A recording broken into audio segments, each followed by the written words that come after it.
Welcome to episode 5 of my self-serving Magic the Gathering show, where I build decks because I feel like it.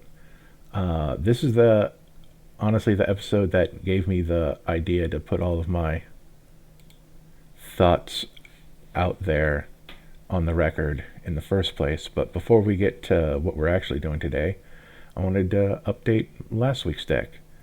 I took some cards out, removed some land, added my favorite piece of red draw, Browbeat.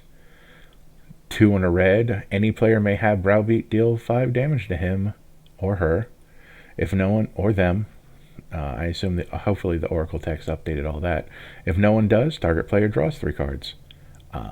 You, you have to be fine not drawing cards with a card like this, because maybe someone would just like, I take 5 damage at sorcery speed.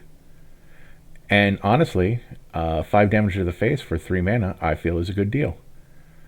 Black has 2 cards like this that I really like, but I didn't put them into either of my mono black decks because they really didn't fit the theme. One is a counterspell that a player can lose 5 life to counter your counterspell, and the other is an extra turn spell that someone can lose half of their life, rounded in some direction or another, to keep you from playing the extra turn. Again, you have to be fine with an opponent taking the loss of life instead of getting the effect. And you get it for a really good rate. Like, technically the black one, even though it's 2 black pips, is better than Browbeat because it's 5 damage for 2 mana.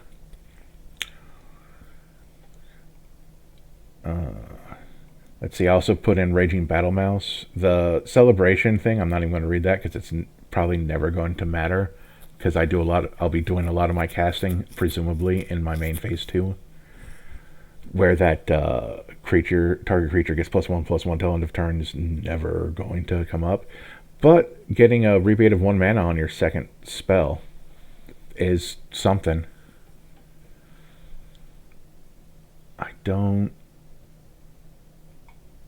I think Embereth Shieldbreaker I added, and I took out this one, but I kept them in the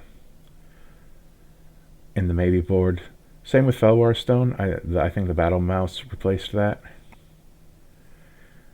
And considering I'm down to 37 lands, I probably added more stuff. I just don't remember what everything is. But I still like how this deck turned out. It says Anthem, but most of that is haste. In fact, all of those are haste, aren't they? Yep. Anyway. Ding. Over here. So this was originally going to be Ashaya, Soul of the Wild, who turns all of your non-token creatures into forests, in addition to being the creatures. And I was going to snark on how stupid green is making a land, and I guess I semi-ironically making a landfall deck. But Aetherdrift came out. And with the commander decks, we got Nissa, Worldsoul Speaker for 3 and a green, 3/3 Elf Druid, with land-barf. Whenever a land you control enters, you get 2 energy tokens, or counters. You may pay 8 energy rather than pay the mana cost for permanent spells you cast. So we're going to make a hybrid landfall energy deck.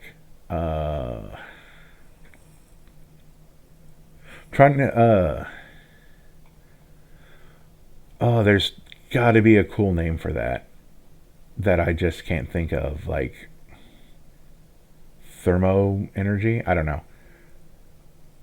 I already got it started by putting in my basics, giving them their own section, because I decided to be silly and have 15 unique basics.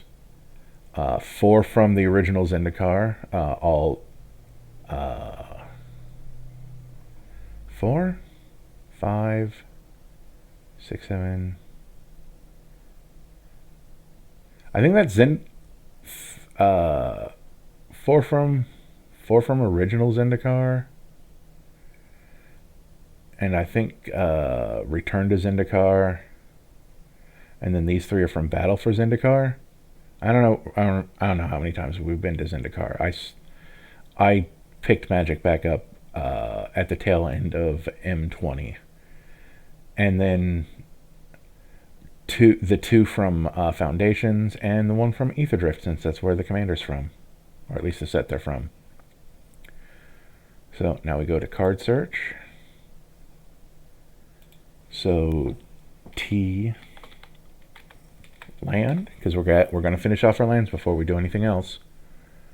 I'm going to maybe board this Ether Hub over here because I see it gives you an energy when it enters, and then you can pay an energy to add, well, green. But I'm not sure if that rate's actually going in the deck. Ally encampment, none of these things matter. We're not going to be starting our engines. Ancient Tomb, like, we're in green. We don't need Ancient Tomb. That's just my opinion. I still might, no. I'm making the decision right now that we're in green. We don't need Soul Ring. I'm going to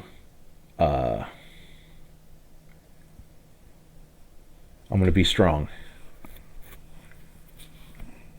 and resist that particular temptation. And maybe I won't even put Arcane Signet. Who knows?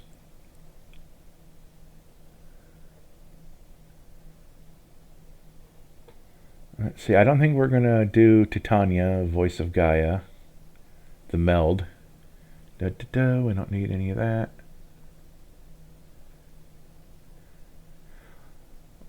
We're not doing that, but that's just something I need to remember for the future.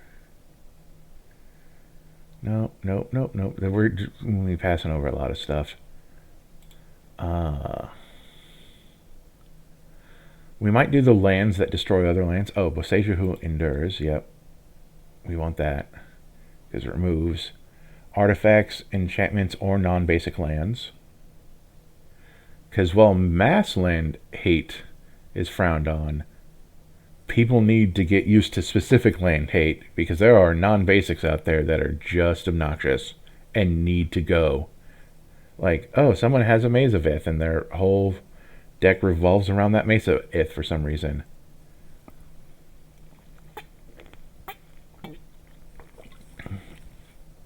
Let's just blow it up so no one has to worry about it.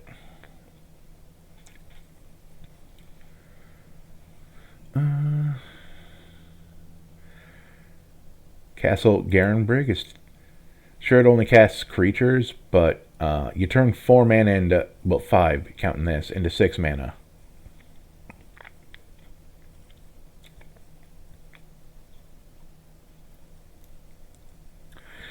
I ate a popsicle the other day and my tongue is still kind of frozen over.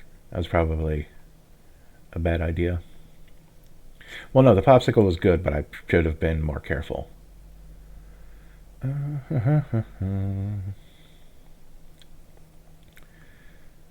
Don't need no deserts. Don't need Dowsing Dagger. Disciple of Freyles that turn into a bolt land, I guess. Like those other ones from good. What set had the mythic bolt lands? I don't remember.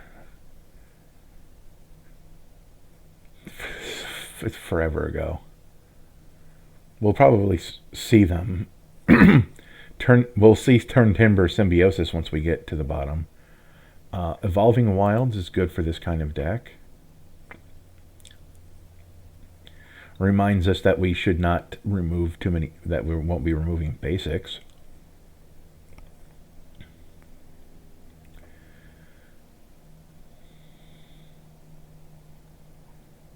That's too much. Grab the Fabled. Because it doesn't really matter if they come into play tapped. Field of Ruin. We're not going to put in the expensive ones. We're just going to put in the more premium ones and kind of just hope for the best. And by expensive, I mean expensive to activate.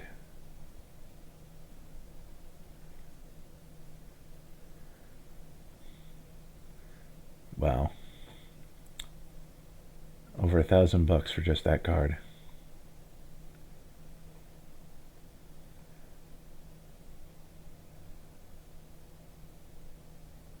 Like Ghost Quarter. Ghost Quarter is fine.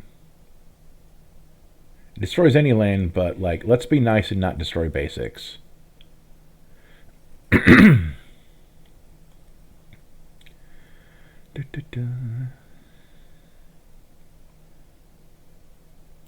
We might go over 40 lands just because of the deck, but we'll have to see.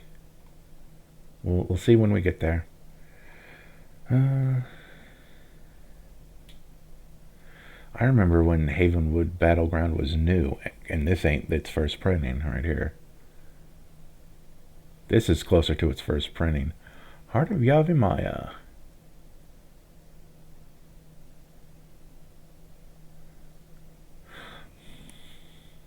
That's actually kind of an interesting card. I'm going to maybe board it just because I want to acknowledge its existence. And it doesn't come into play tapped, so you can at least tap, and you don't have to sacrifice an untapped forest, so you can tap the forest first for its mana, play this. And like, this little effect is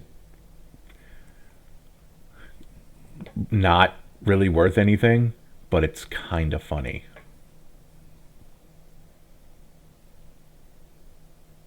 Like, I don't even have to pretend I'm going to put this Discover land in, because I'm not.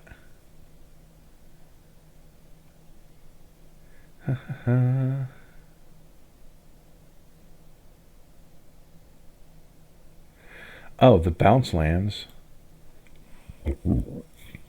That's at least worth considering. Although this untapped nonsense.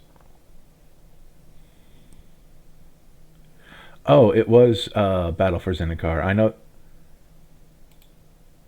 know this isn't the mythic one, but like, that was all the same set. There we go.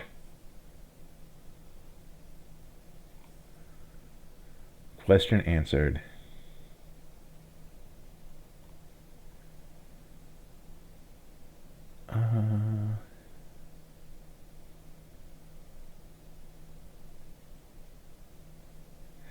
I like how the less expensive one is the better one,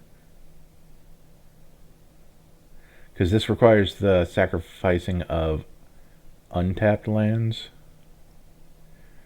but these ones you can at least tap. So actually, I think there's another one that doesn't require it to be untapped.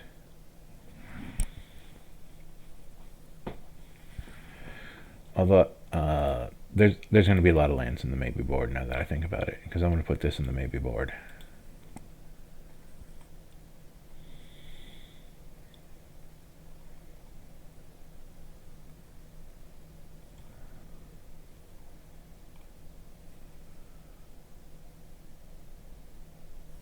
Huh.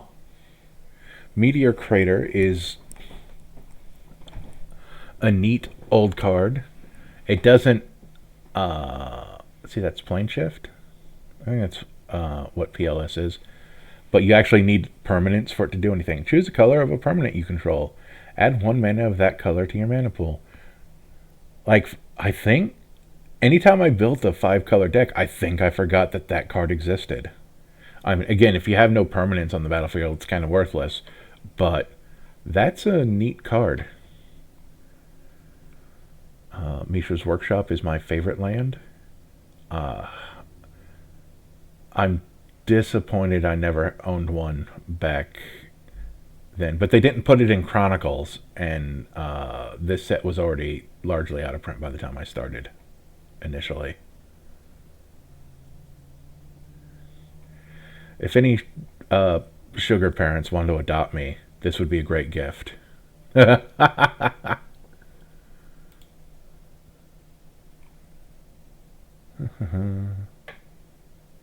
If I was doing max speed, Murgonda Raceway is cool. The one above that does haste is probably better, and I know a lot of people will like the one that rummages. Either the rummages or loot, so I'm not going back for it. Oh, Myriad Landscape. Nykthos. Like, as long as if you tap this and get four mana out of it because you have 4 green pips on the field, I think you won. Like, that's all I need to be happy. Although it's a $45 card.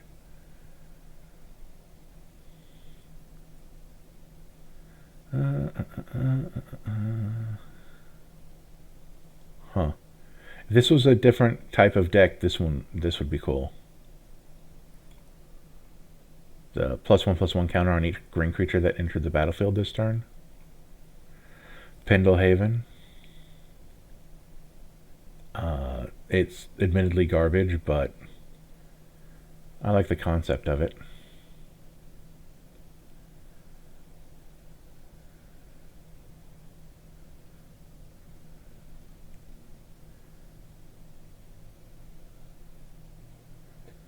I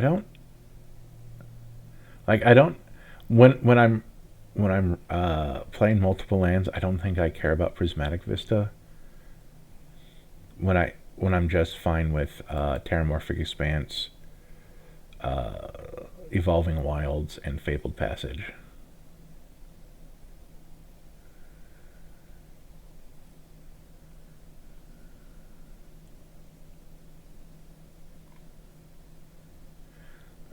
Reliquary Tower.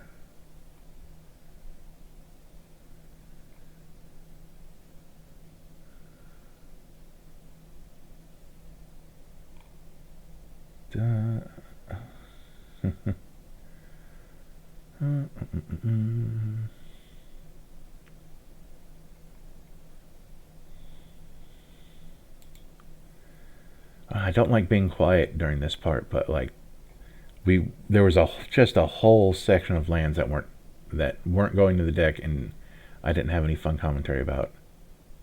I just realized I put in all of those basics.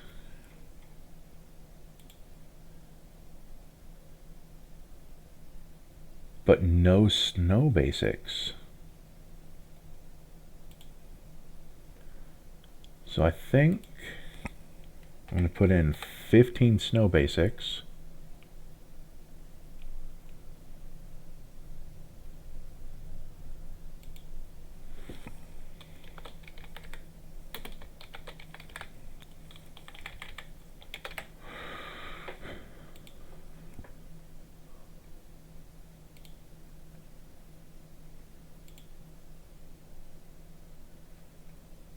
And then let's see. $13.99 per. No thanks. Oh, 20, man. Never mind. Double never mind on that. $2.99 per. That ain't the worst.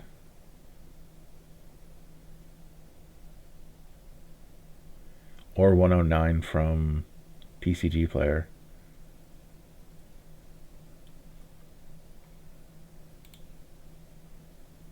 Switch to edition. Why did we add 15 snow basics? Because we plan on using a spell called Into the North, which searches your deck for a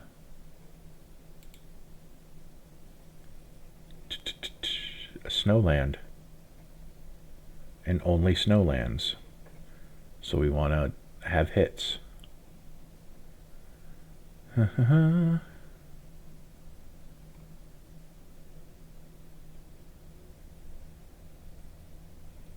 Tarnation Vista.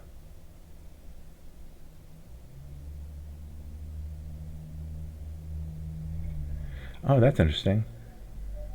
For each color, so it's worse than Nykthos, but also like $2. I'm gonna put that in the maybe board.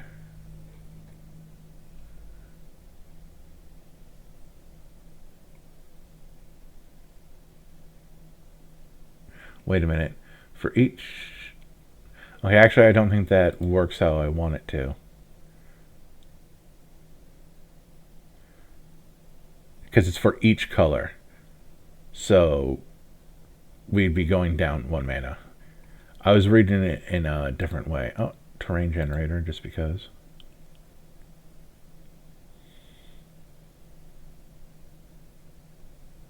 Because landfall only cares about it entering the battlefield, not how it was placed there.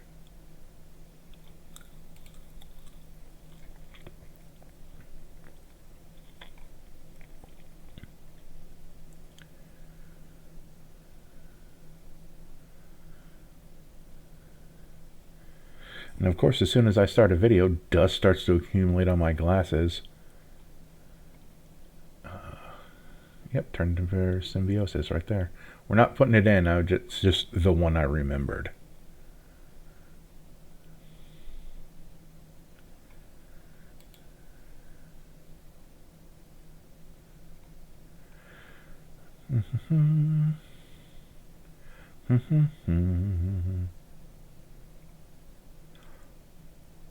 Wonder if anyone's done a matchup of the... I think it's the Family Feud theme. No, it's The Price is Right. Yeah, and A-Team.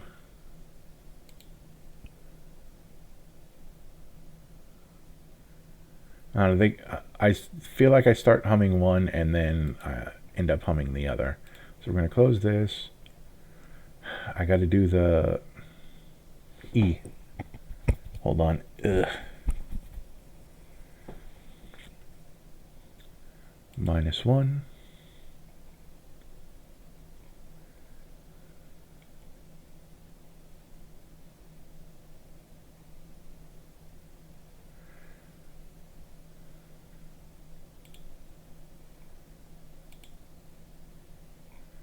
You know what? I guess this is fine.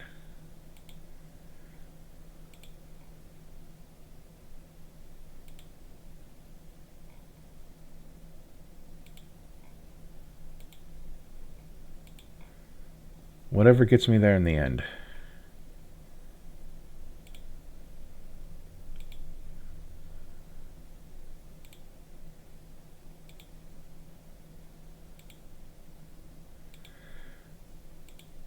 I don't know why it's being weird on me, but...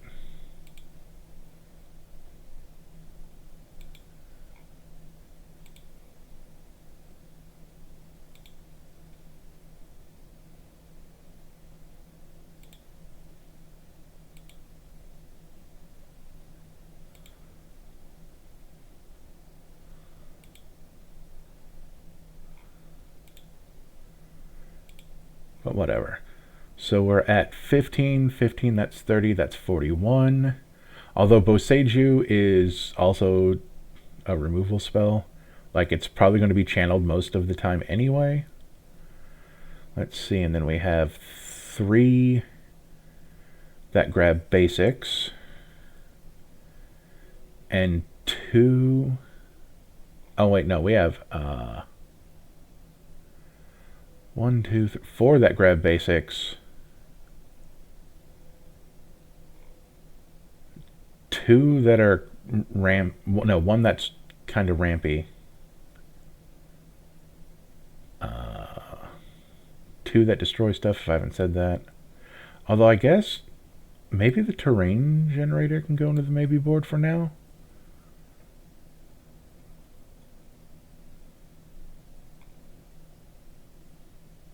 The reason why I want the Terramorphic Expanse is that because I plan on maybe... There's a couple of cards I plan on putting in here. Nap. You know what? Thank you for being able to understand. You may play lands from your graveyard. I don't see, but I don't have that many lands that I'm sacrificing for any reason. Like, it'll let me get my Boseiju back onto the field, but now I don't have bounce lands.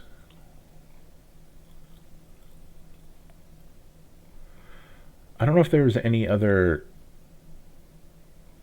bounce lands in there because I wasn't really reading.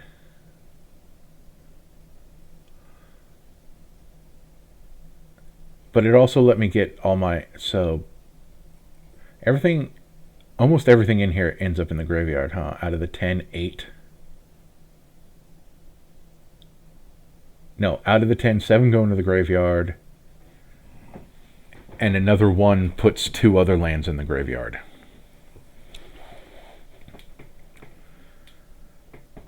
But I'm also going to play Crucible.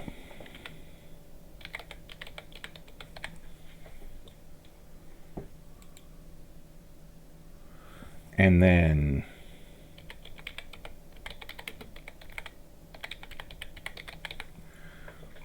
He's expensive. Oh, good. I'm glad he got... You know what? I'm going to rename this to Lands from the Yard.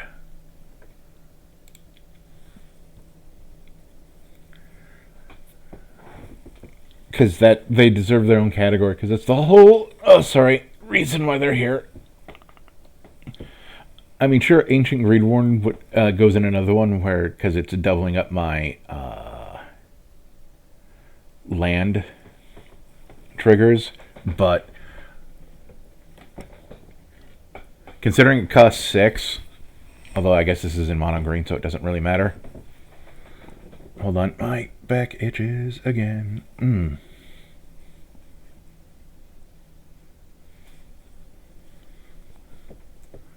You know what?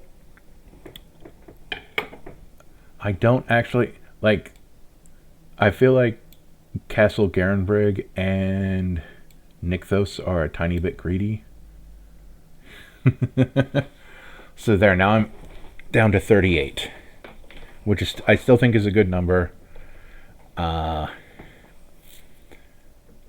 Especially if I plan on sacrificing them to do other stuff. Let's see. Oh. Shia. Soul of the Wild. They're putting her in ramp. That's fine for now, but I have a feeling I'm going to want to do another category for her, I guess. I guess it's a them because it's Soul of the Forest, but Mother Nature? I don't know. I don't know what... I didn't read any of Zendikar lore to know if Ashaya identifies with a gender.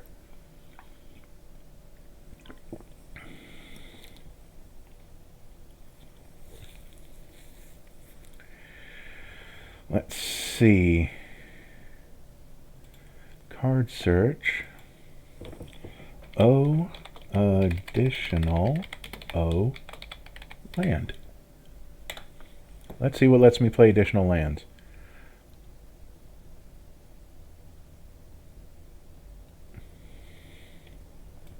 Let's also order by CMC. And then ignore anything that's not a permanent.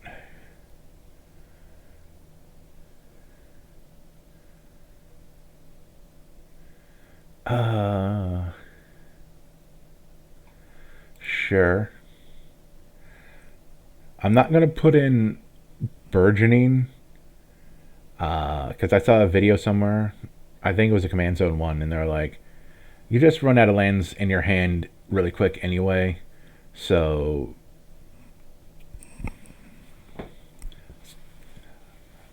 kind of spacing them out on your own turn is probably kind of better than barfing out your lands over your opponent's turns. I think that was the...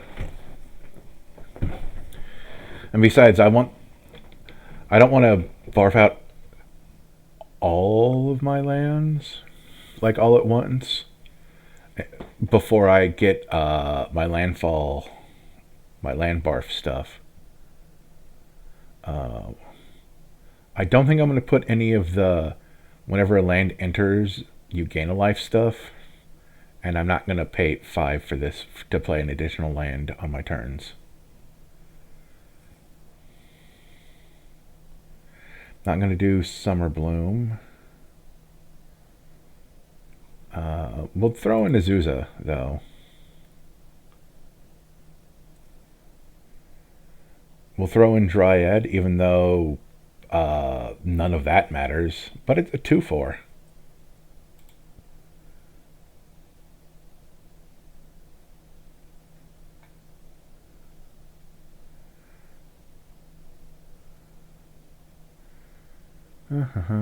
Fear of exposure. Harrow, because it puts a land in my graveyard so that I can, justify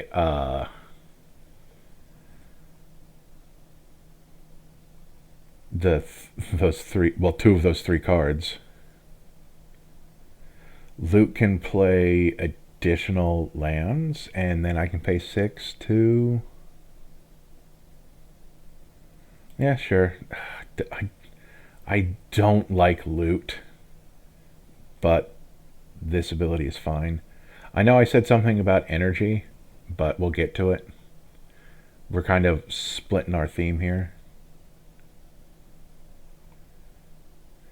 Not reading that two-sided card. I'm not putting that sword in.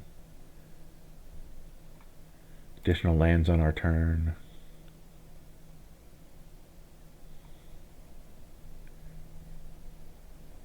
We may play lands from our graveyard.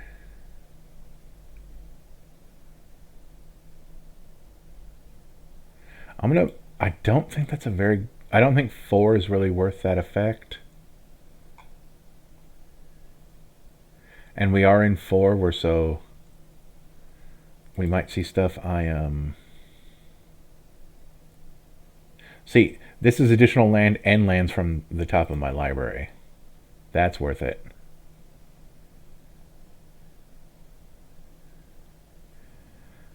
Nissa, Who Shakes the World. Is that the one? Oh, that's the one that gives all my lands indestructible. That sounds like if we can get to 8 somehow. Like this, if we get a Shy, like this is definitely better if a Shy was at the front.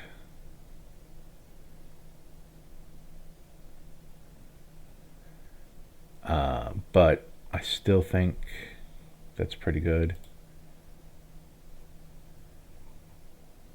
Let's see. I know I just scrolled all the way up, but I wanted to check this. You may lands from the top. I wanted that piece of text.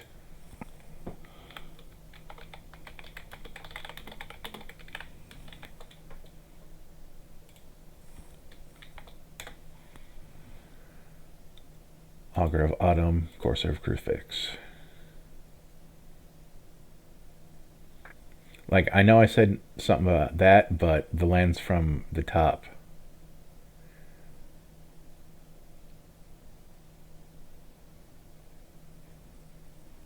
Is why I want that. What are we at? We're only at 53.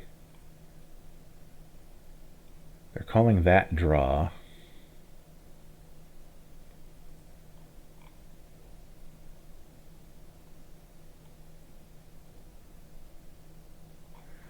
Okay, so I'm going to rename this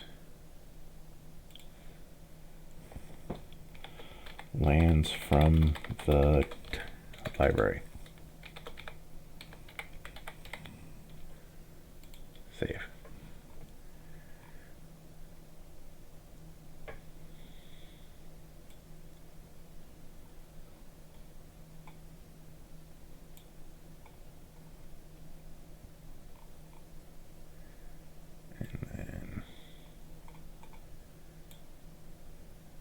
There we go.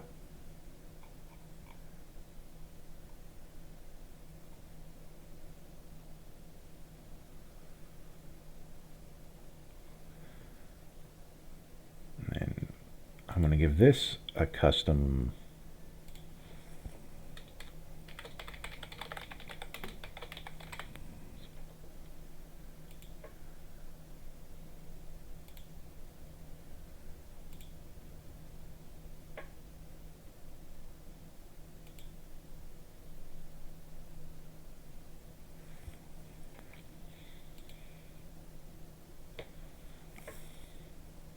doesn't have landfall.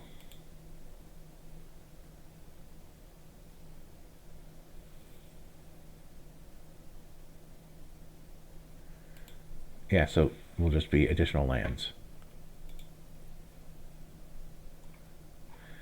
Did a landfall category make itself? No, it didn't. I guess that's an existing category that I just don't have yet. Additional lands.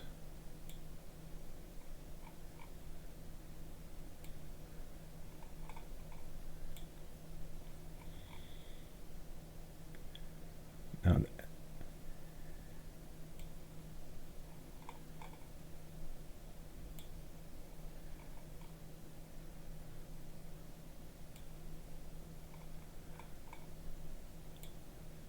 there we go. Although I'm going to edit additional land drops. That's what we call them, right? Land drop.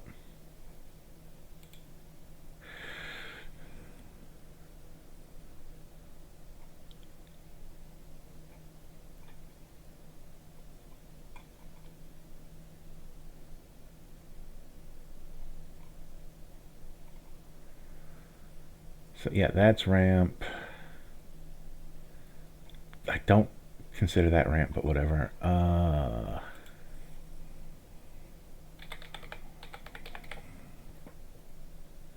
Rolling regrowth.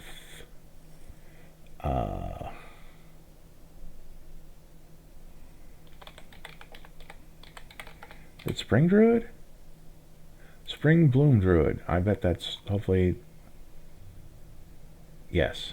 Because again, I want to justify the Ramunap Crucible, the Ramunap in the Crucible by tossing lands in my graveyard to get other lands.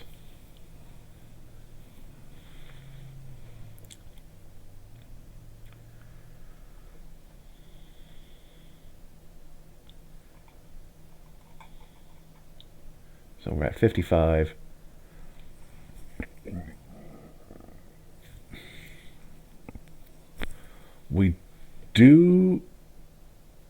I do believe we need more card draw. Let's go by type. I just want to see. We're at 11 creatures.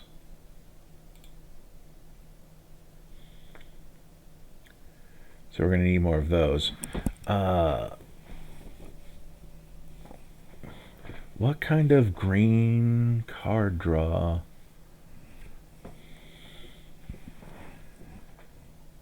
can we put in this deck? I like how the maybe board is just 8 non-basic lands. Like, in a completely silly, unnecessary inclusion. Let's go to card search.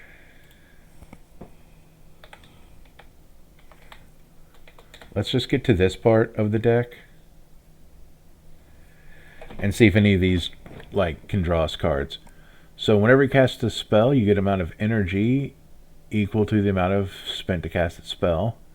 Pay 50 energy, draw 7 cards. You may cast any number of spells from your hand without paying their mana cost. I'm gonna maybe board that, but I feel like this is a trap. Like, sure, 6 mana isn't actually a lot for us, but like that's just gonna almost instantly eat removal. Aether Herder. I'm not sure that's entirely good. I'm not gonna like fill my deck with bad energy cards, or at least I'm gonna try not to. Like, this is draft energy, I feel. When Aethersphere Harvest enters, you get 2. And then you can pay 1 to give it lifelink. 1 energy. Then you can pump it. Again, I feel like that's draft. Aetherwind Basker. When it enters the battlefield or attack, to get an energy for each creature you control. That's at least, like, the pay 1 is nonsense, but this could for 7 for a 7/7 trample, that could get you some amount of energy. I don't know, that might be decent. Aetherworks Marvel. Whenever a permanent you control is put into a graveyard, you get an energy. So that, like, that could work when I'm sacrificing my own lands, but I don't think it's all going to be on the field at the same time, if I'm being honest.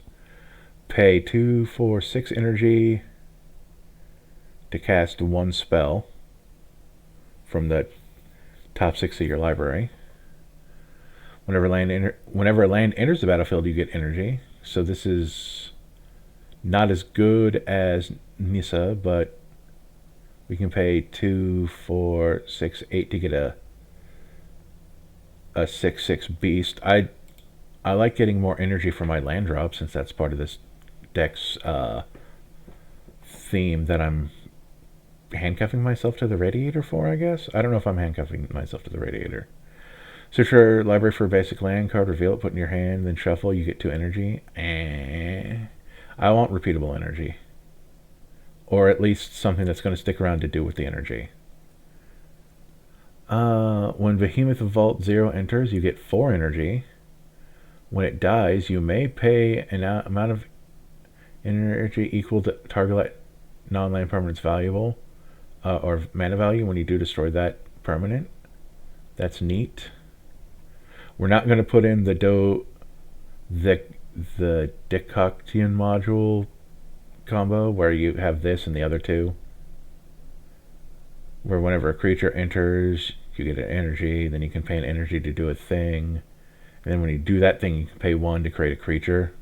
So for as long as you have the 1 generic to pay into it, it's an infinite 1/1 generator.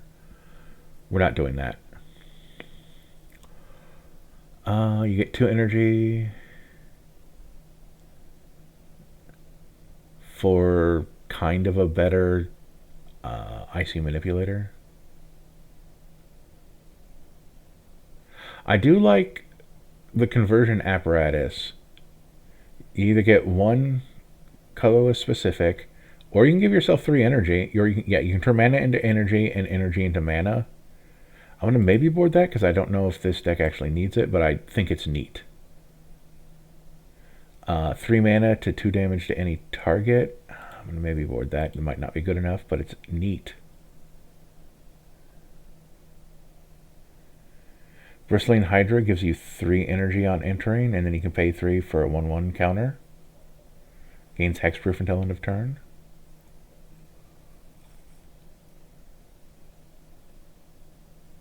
Whenever you cast an instance or sorcery spell, you get 2 energy.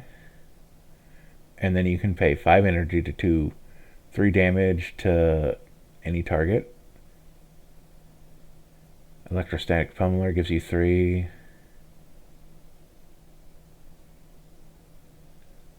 Oh, yep, there's the second part of it.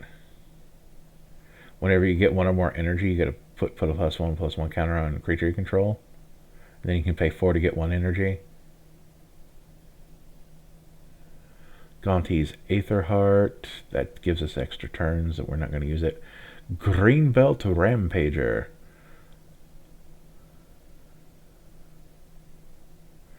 Oh, see, that's the reverse. You have to pay 2 energy to keep it. But it's a 3/4 for 1 for this. So this is kind of like a neat. Again, I feel like that's draft. That's in the deck. Multiform Wonder enters the battle. Get 3 energy. And then you can do a bunch of stuff with it. But this is 5 cost. Whenever... Oh, see, this thing... if it deals combat damage to a player, you get 2 energy. I like that. That's going into the maybe. The maybe war is going to have a lot of energy stuff in it, in addition to those lands, it turns out. No.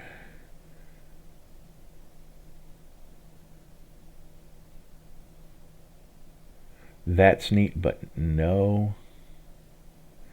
For one, it's another land. Pima Aetherseer. Oh, well, at least it gets you at least 3 energy. Oh, and then you can make stuff block. I do actually like that. That's going straight in. Pima Trailblazer. Whenever this creature deals combat damage to a player, you get that much energy. This might be better than the Cub. Oh, it has an exhaust ability, which means it can only be done once a game. Oh, and it does card draws once, but still.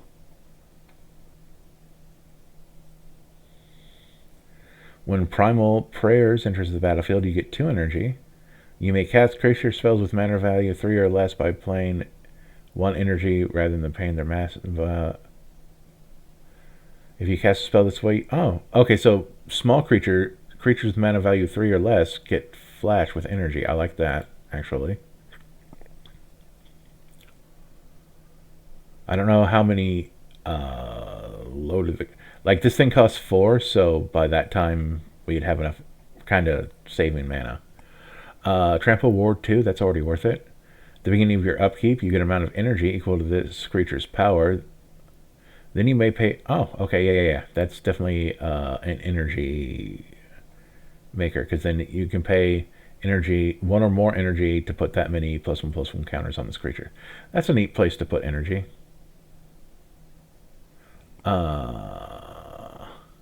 When this thing, see, but it costs 5. That's just you gain 3 life and 3 energy. The Stone Idol Generator. Whenever a creature you control attacks, you get an energy. And then you can pay 6 energy for a 6/12 construct. It costs 5 though. Solar Transformer enters the battlefield tapped. When Solar Transformers enter the battlefield, you get 3 energy. So it's a generic mana rock that you can pay 1 energy to get green out of, as far as this deck is concerned. No. I'm going to try not to rely on non-land ramp. I might put some mana dorks in here, but like I'm not going to put in. I'm going to resist the urge to put in mana rocks. And I was like, what's the other kind of? And I'm just going to use land-based ramp. Oh, that actually reminds me, I forgot to put in the rest of my ramp package. We'll get to that. The other sorceries, I forgot to put in my deck. You know, like Rampant Growth, 3 Visits, and Nature's Lore. But not Farseek, because that one doesn't get forests. Servant of the Conduit, you get 2 energy. And then, oh, it's a mana dork. It's a energy mana dork, so at least that's on theme. Gives us 3 energy. That's a maybe board, because it's 2 mana for 3 energy. That at least feels like a deal. And then that's another, again, I feel like that's draft. Oh, the T-47 Power Armor. When it enters, you get 2 energy. A creature gets +3/+3, doesn't untap during its controller's untap step because it's out of energy. Then you have to pay energy to untap equip creature, and then you can give it minutes, trample, or lifelink forever. Thriving Rhino.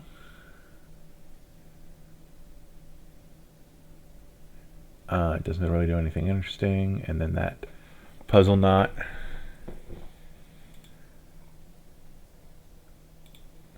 So not a...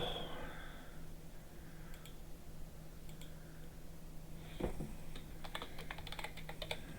just going to call this category energy, because that's what I care about.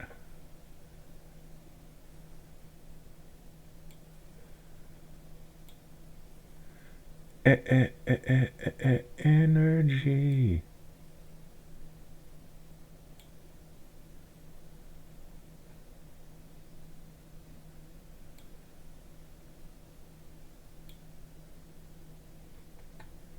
Let's see, nothing is in there anymore.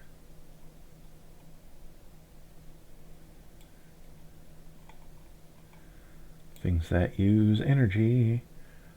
Only 5, but Honestly, looking at the energy cards, it really was a secondary thing. Just making sure energy stuff didn't make it to anything else.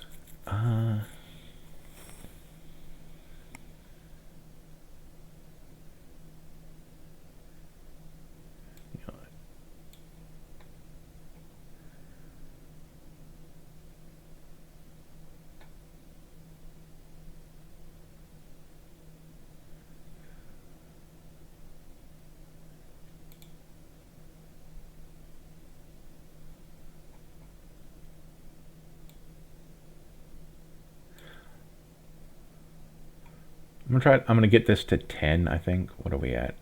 Oh, we still got so much.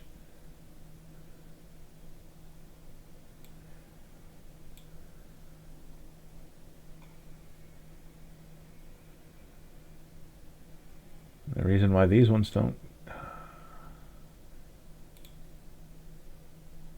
considering what I said about rocks, the only reason why these aren't going right in is because they're kind of expensive. I mean, I know we have this, but there's other stuff. Like, we're gonna get the cheat this stuff out with energy like section. I guess will be next.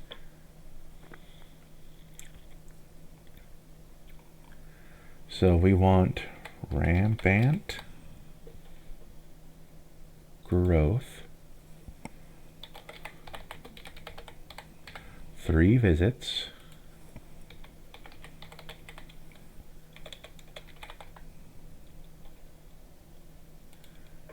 nature's lore into the north.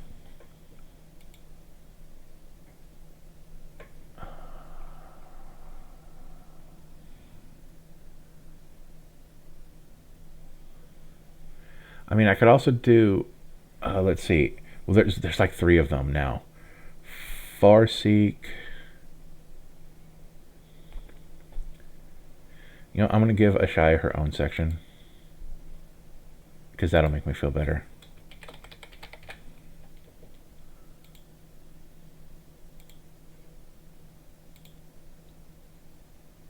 There.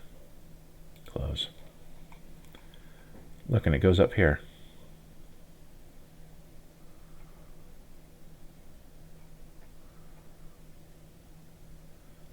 It would have been funny if I'd misspelled it when it was right there.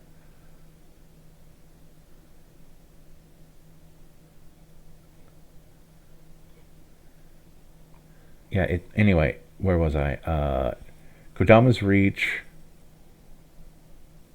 Cultivate, and then there was another one that had a different, same mana value but different mana cost. It was 1 green instead of 2 and a green. I'm not really sure if I actually need those.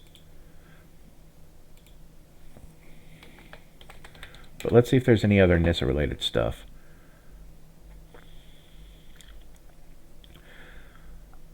This era of her life, honestly, this is also a great finisher. The just drop it down. As long as the rest of the plan went in some direction or another.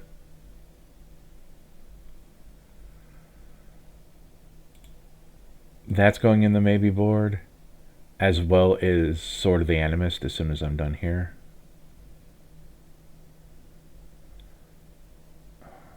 Let's see, what's the other one? Nissa's Triumph. Search your library up to 2 basic land, basic 4 cards. If you control a Nissa, well, there's only 1 Nissa Planeswalker in the deck, or 2, so that's not really reliable. And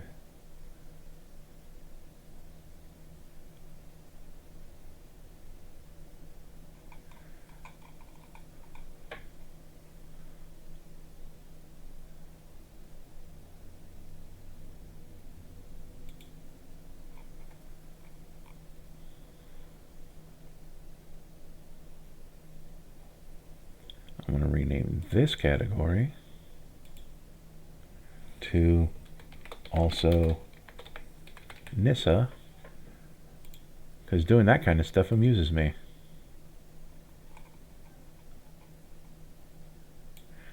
I mean, it's not super helpful, but that's just where I am.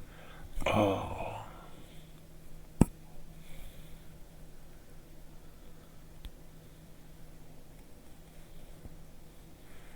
Let's see. Like, we could put, I think.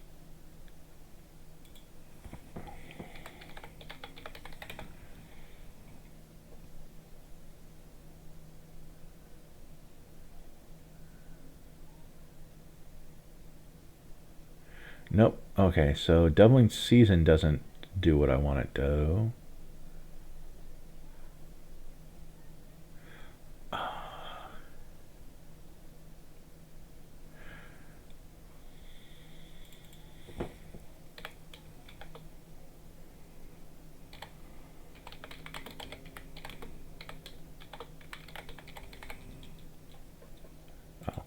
gotta remember this.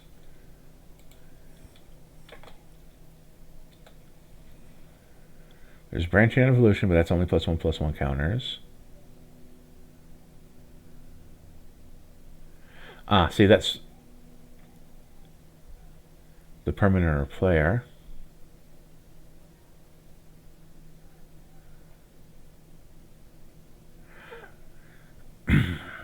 I'm just on principle, I'm not going to put Vornclex in this Nissa energy land-barf deck. But yeah, if I was willing to pay 3-7,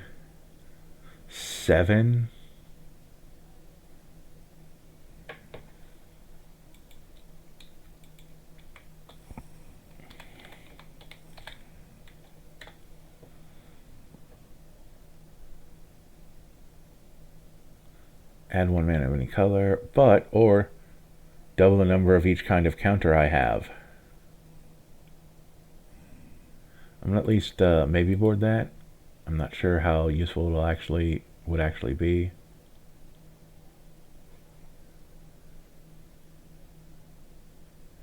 I think the rest of this is going to be about +1/+1 counters.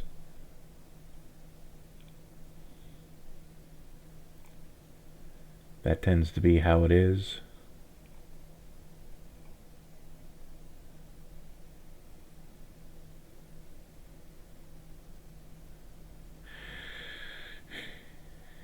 Yeah, okay. All that work for a maybe.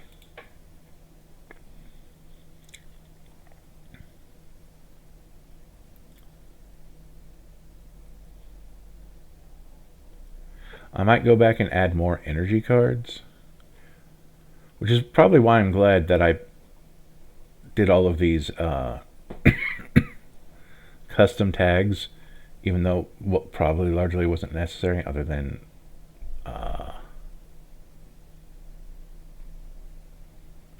the ramp section.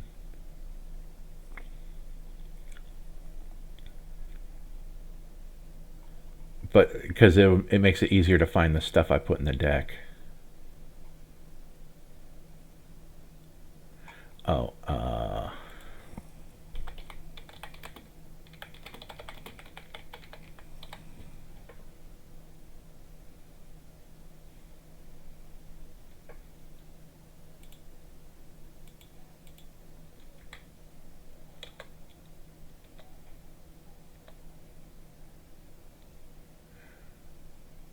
okay, I probably misspelled something somewhere. I wasn't paying attention. Wait, is that Nissa? That'd be funny if it was. I mean, the other thing is her Animus that got Phyrexianized. Well, that's mildly interesting. Categories. Whoops, meant to change that to type. We're up to 18 creatures. What kind of nonsense do we want to try to...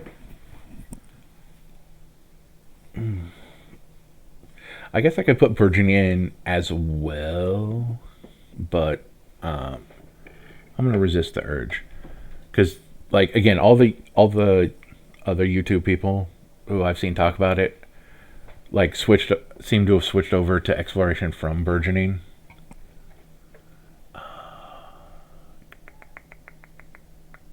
I don't know if you heard me making that sound, but that's my thinking sound. And we're at 68 still.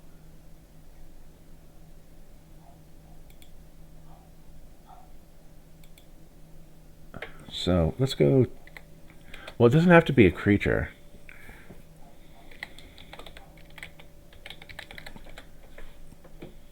Yeah, I didn't think that would work. Actually, wait. Is permanent?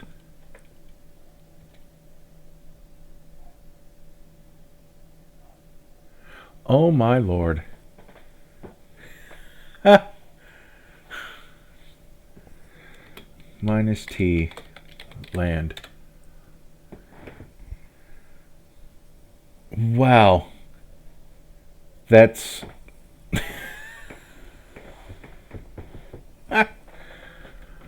Oh, that's pretty sweet. Minus T aura. Minus T equipment. Minus T vehicle, because I, you know, just shoving off to the side the stuff that I don't want to find.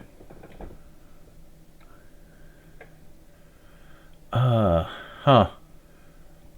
It's still 4,660, and I don't think we're gonna. I'm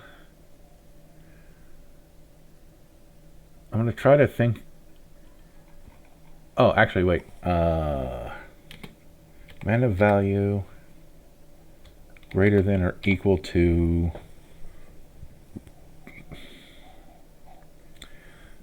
6, I guess.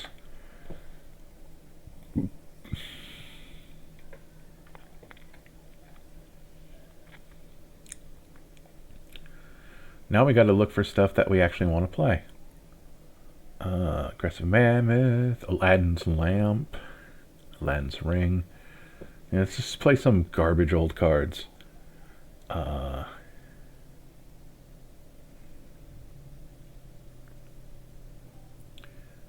Ancient Imperosaur, Ancient Bronze Dragon.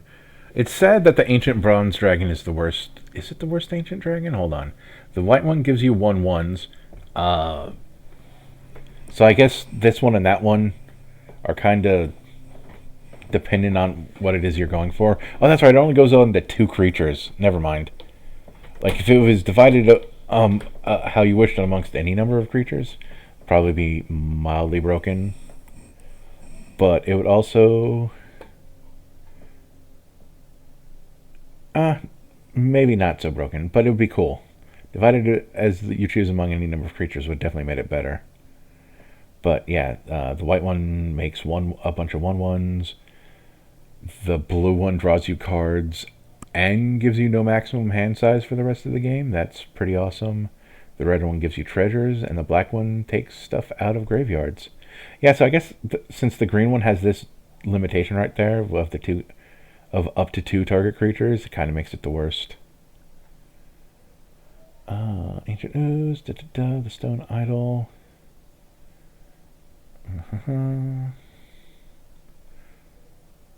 Oh, Apex Devastator, yeah. Just for the quadruple cascade nonsense.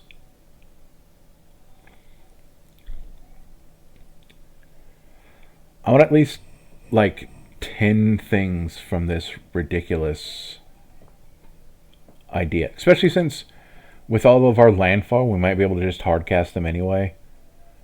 Which means I probably will want some... Like, I don't think I have any really good energy payoffs. So I'm going to definitely look back into that.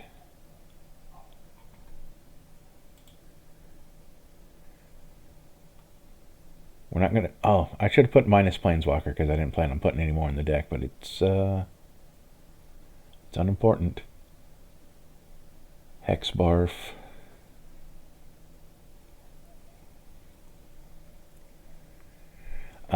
Because you might notice a problem with a lot of my decks is, how does this win? And a lot of that is just good old honest combat damage so far. Mono white, combat damage. Hope to get a Chroma Vision of Ixidor out, have my creatures attack, get all them +1s from all their keywords. Mono blue, fly over stuff, draw a bunch of cards, hope that helps.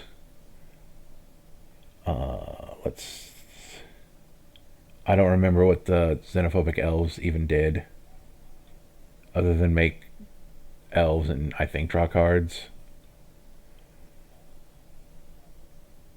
And the other one, again, combat damage after making sure all of your enemies were dead. And then the red attack. That one could win with non-combat damage, since like there were some things in there that did non-combat damage at least. But again, the whole idea was just a good old honest going into the red zone.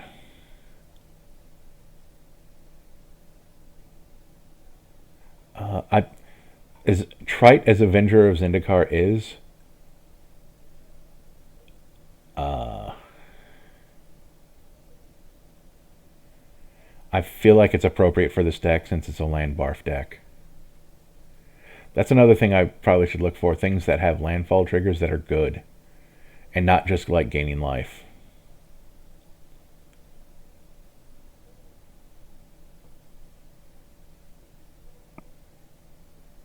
How many artifacts? Bane of Progress might be good, considering I like that I can close and open this at any time. We go by type. I have 1 artifact and 2 enchantments currently. So, and as much as and by the time I cast Bane of Progress, I probably won't need Exploration anymore.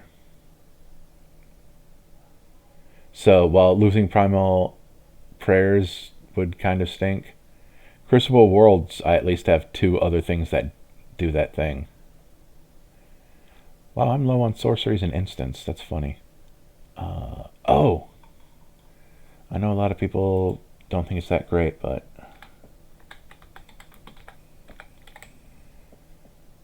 I mean, my catch-all piece of removal.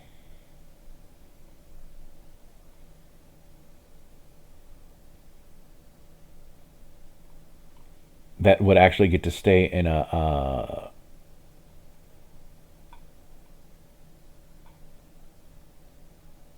removal category.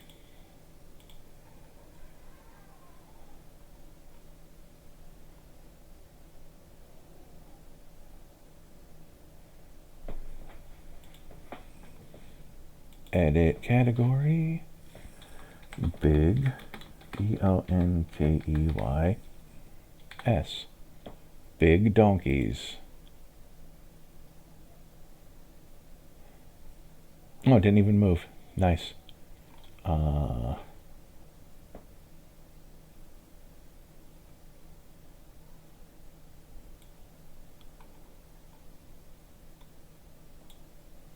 Technically, the Avenger itself is not really a big donkey at a mere 5/5.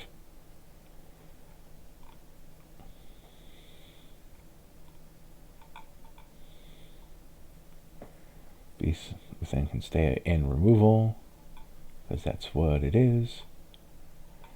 I just thought of...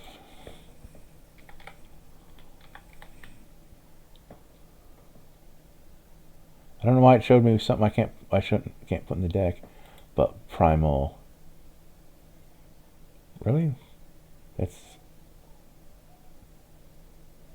Okay.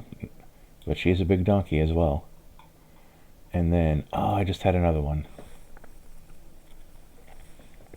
No, I had 2 thoughts in my brain, and both of them didn't survive. No. Oh well, I'm gonna go back to the card search, and I'll figure it out.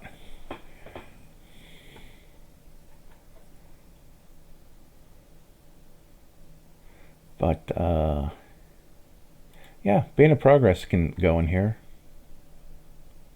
since I wouldn't be losing much.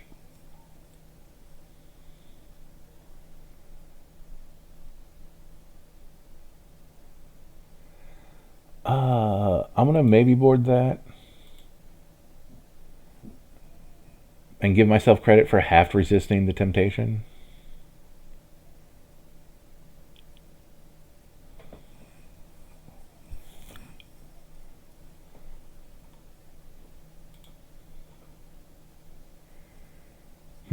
We're not putting any Eldrazi in the deck, for the record.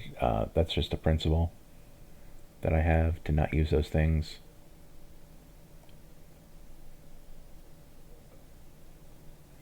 Phyrexians, I'm alright with.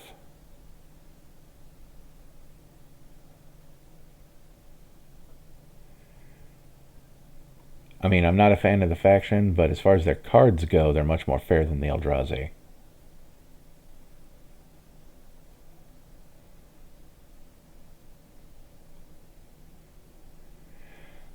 Oh, Cityscape Leveler. Oh, wait, no. Oh, no, you're still casting. You're still casting.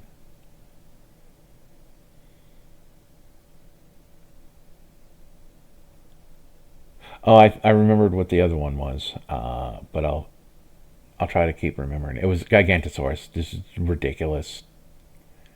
10/10, no evasion for 5. Just absolute nonsense creature. It's not even good because it doesn't have trample, but it's just we're putting in the hoof.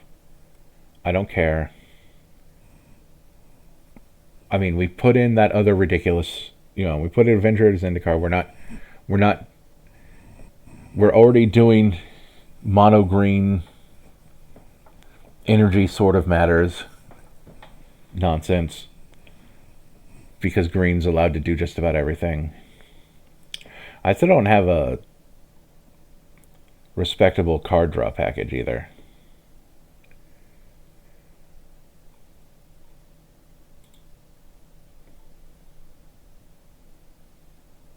Add that to the maybe board. This is definitely more fair than the other Colossus.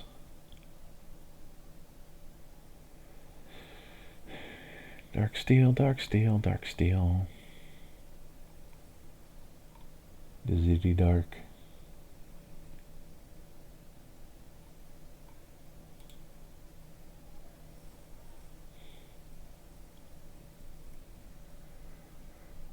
All historic permanents enter the battlefield under your... Oh, as a historic permanent. Oh, yeah, that's the thing that turns all historic permanents into dinosaurs. That's such a wild card. I don't think I'm running enough historic stuff.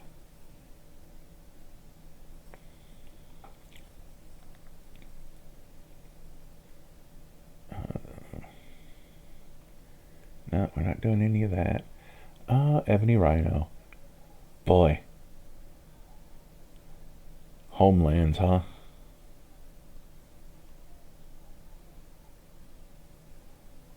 Oh, that's another thing I'll have to remember. I'm going to have to look up, for each land. Like, as a, O for each land. We could put in the Endray's Forerunners as an alternate. Maybe board that. Like, we're not here to be too clever. I still want this deck to be accused of standard green nonsense at the end of the day. Force of Nature.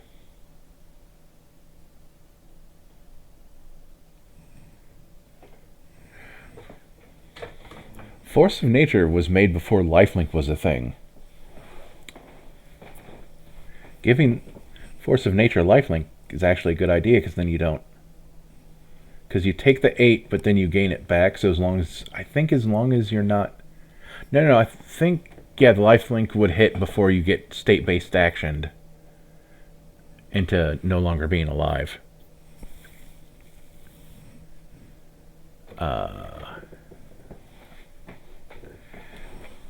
This isn't really a giving all of my stuff lifelink, but that is an idea for the future to kind of remember. Bring back Force of Nature, remember to give it lifelink. Just because you can. We're not casting Hydra spells. I really don't care if it fights stuff.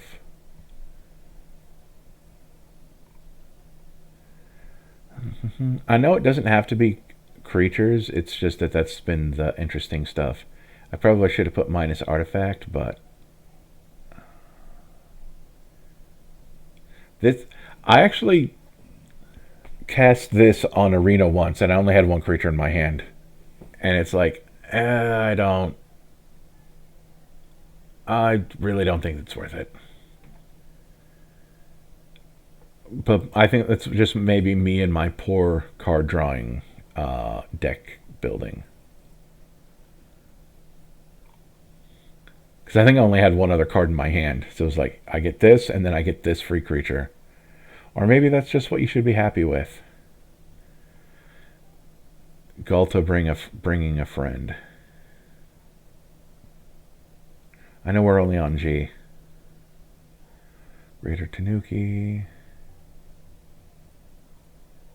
Graz, the unstoppable juggernaut.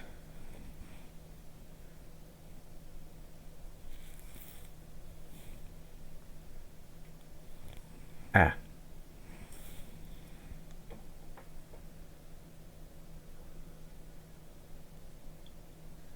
The Gruff triplets are interesting, but stuff like that just feels like more work than I feel like doing with my brains. Oh, there's also base enchantments that I could be looking at. But nothing has really caught my eye.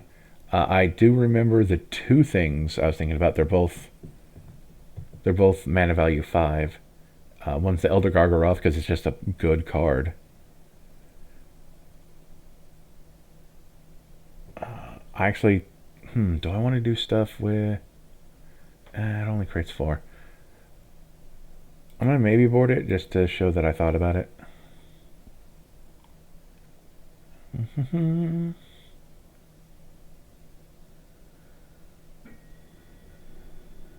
Oh yeah, the Hydra Omnivore. When Hydra Omnivore deals combat damage to an opponent, it deals that much damage to each other opponent. That's neat, but I don't think I'm gonna put it in here. I'm gonna maybe board it though. Whoops. We'll maybe board it.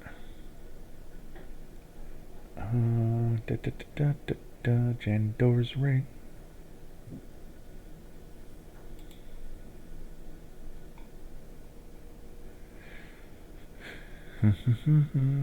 Kamal, Karn of the stuff doing.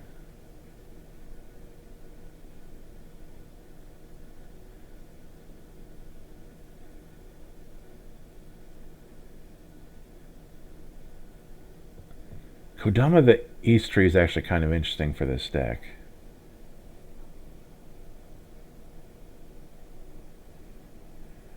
I do like this.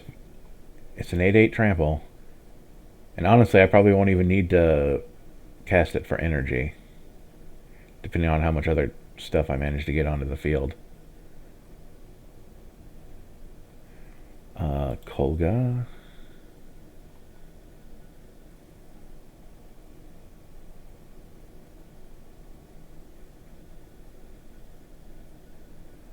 Yeah, I basically just plan on ramping like a maniac. Lumbering Mega Sloth.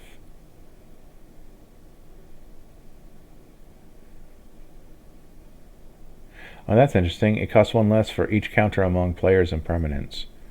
So 5/10 energy, this is 2 green. This is probably going to be my longest maybe board.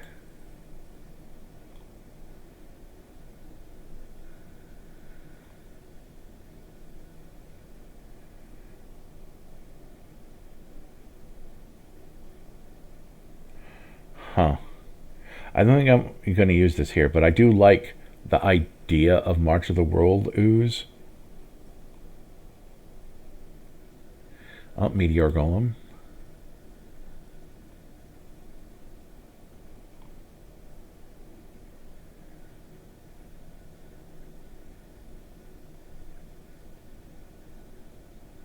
I just thought of another 5-drop that I kind of want in this deck. Or maybe I don't. I don't know. The Unnatural Growth that doubles the power and toughness of all your creatures every combat step. Really has people put respect on your name. Past all the Nisas. We don't really need Nyxbloom Ancient. Like, tripling our mana is fun and all, but I'm not sure. I feel like that's just greedy win more.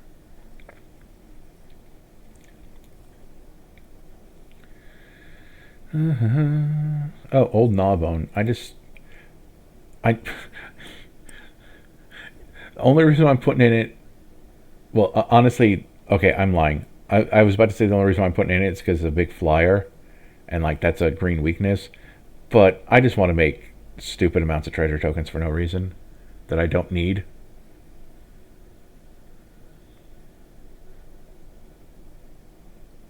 But it also does remind me that I should probably look for things that can fly.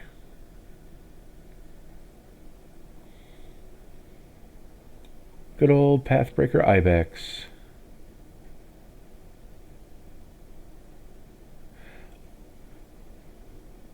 Oh yeah, that's not exactly a Crater Hoof every turn, since it doesn't give like trample, haste, or vigilance or anything. But yeah, no. As long as I have a big in on the field, worst comes to worst, it's a +3/+3 to everything.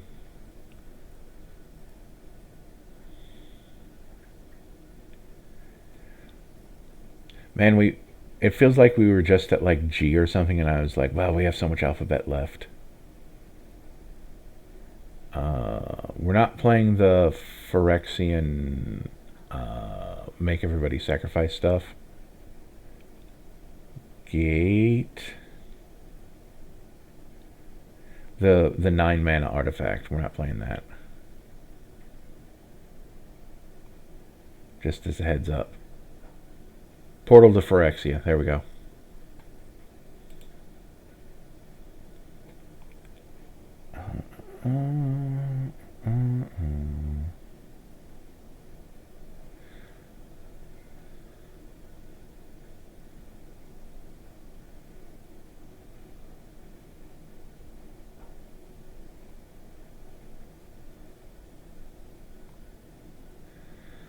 I like Rampaging Brontodon because it's for each land you control. It gets +1/+1, and it has trample.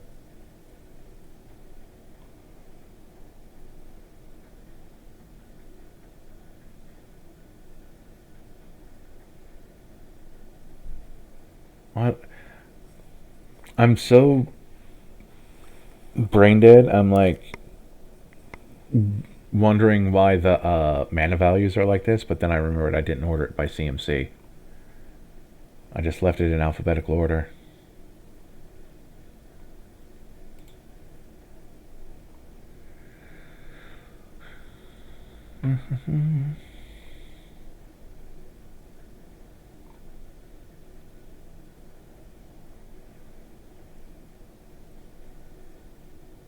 Scion of this, Scion of that.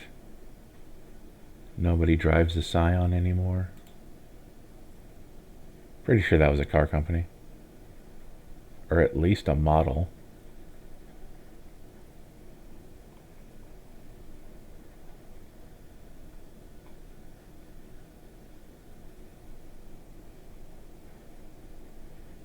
Nissa wouldn't work with the Eldrazi anyway, on top of my general not wanting to use them. She did get Phyrexianized that one time, so that's why we're sneaking in that version of her.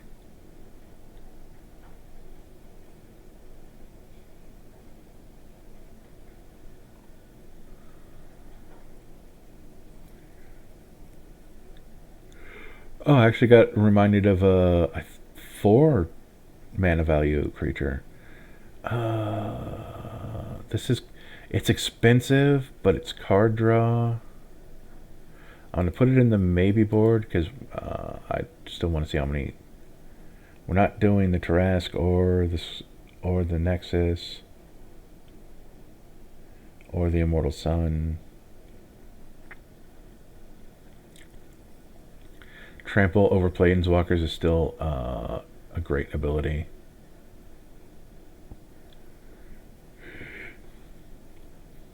I kind of want to see more of that. Although maybe they don't want to do it because they want it to be this specific legendary creature's specific legendary ability.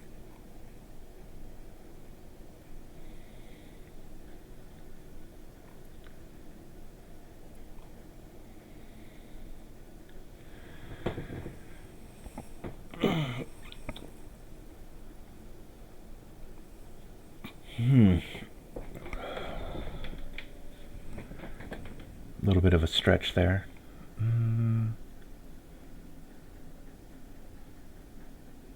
We're not going to mess with toxic. You know, we're not going to mix with toxic, so I'm probably not going to put that. Well, no, infect is different, but it's the same, but it at least would end someone's run at the game.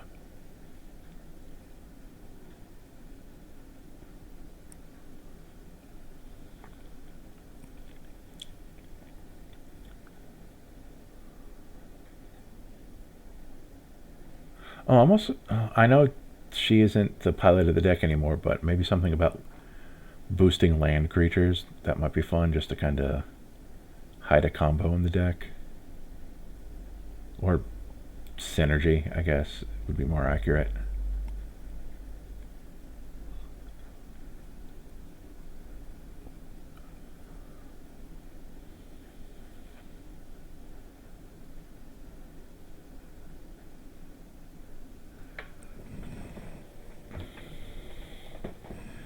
That's big and dumb. I don't know how many of the big and dumb things are going to actually stay. Oh, we're at the end, which is good. Scroll to top. So, we're not putting in the Endless Atlas.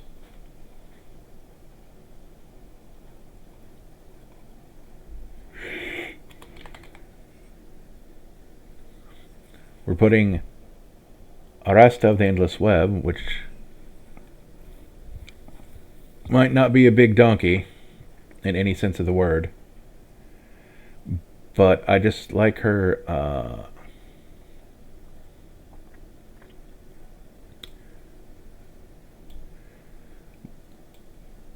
that you get little spiders whenever your opponents cast instants and sorceries. I know these are all finishers, but I just want them in the big donkey section. So we have 7 big donkeys right there. Bane of Progress is definitely not a big donkey, so it can stay in removal. Cityscape Leveler is technically a big donkey, but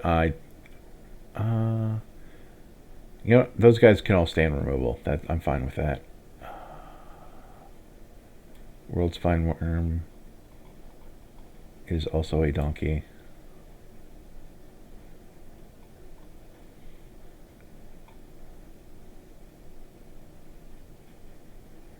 Whenever opponent casts an instant or sorcery, you create a 1/2 green spider creature token with reach.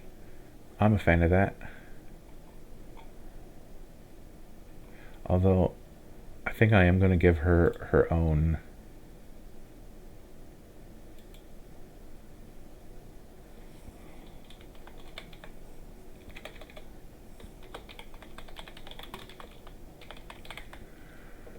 Her own ridiculous category, because there's one more card I'm going to put in it just because. What are we at? We're still at 83. Although I imagine we have a ton of creatures now. We're at 32 creatures. We do not need any more creatures, but we'll probably end up with more creatures if I'm being honest. Arachnogenesis. Let's see where that. It goes into protection. Create X 1/2 green spider creature tokens with reach, where X is the number of creatures attacking you. Prevent all damage that would be dealt this turn by non-spider creatures. Do not care. We have 2 suddenly spiders. I like both of these cards.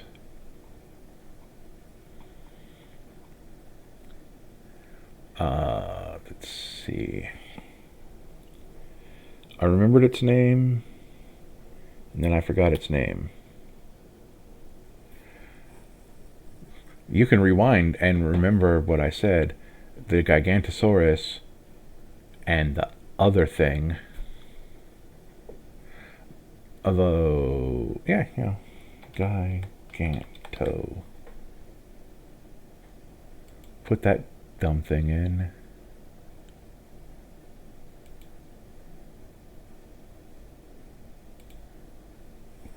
T creature. I'm going to leave that just like that. I accidentally hit caps locks. MV equals 5. Power 5. Toughness 5.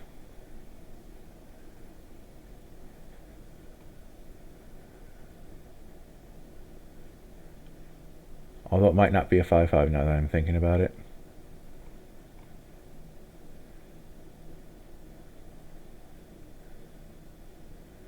Oh, Thrun is neat. Because he can't be the target of spells or abilities that are not green.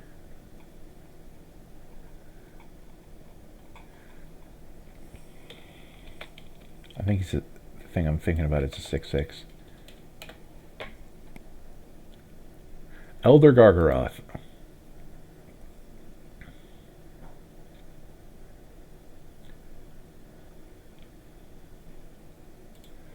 There we go.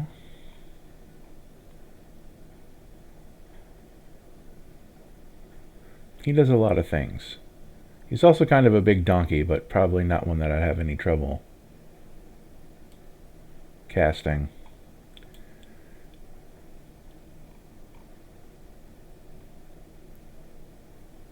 All of that gets to stay over there and removal.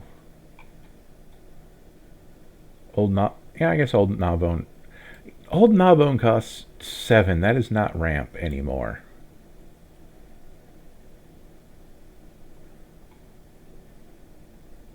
Not the biggest donkey in the pile.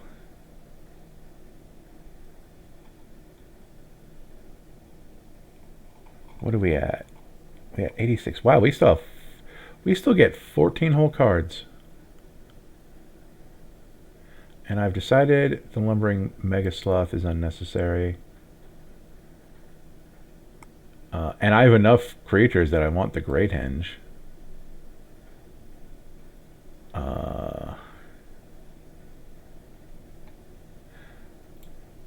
I don't know. Well, I guess it would.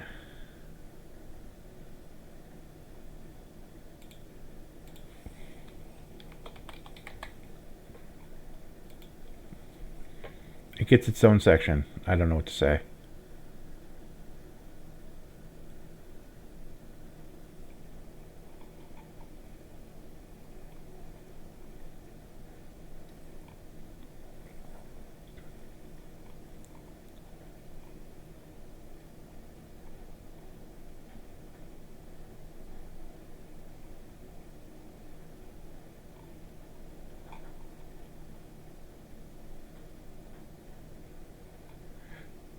No, I definitely want more energy stuff, but I don't.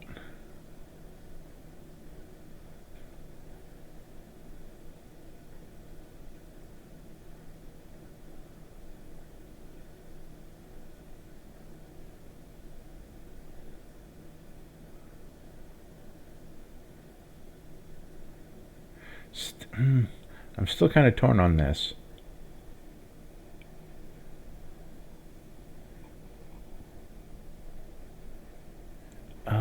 What else was I going to put in here? Actually, I'm surprised the Endless Atlas isn't in this deck from me. Oh, we have over 30 creatures, so...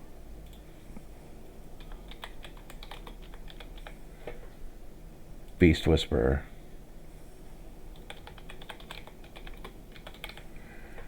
And the Guardian Project.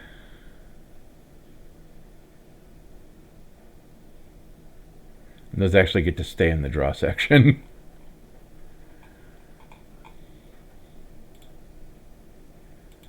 So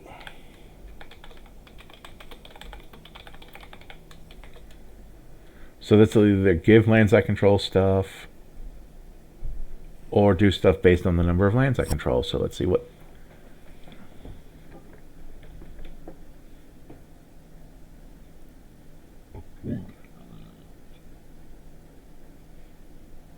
Okay, that doesn't really do anything.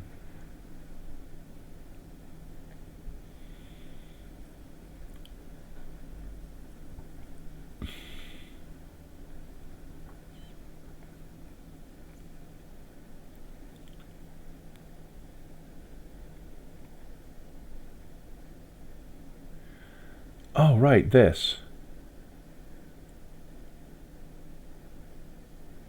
Yes. Oh, man. And then there's the other one from J25 that you can return a land to your hand. I don't remember what its name was, but that needs to go in here too.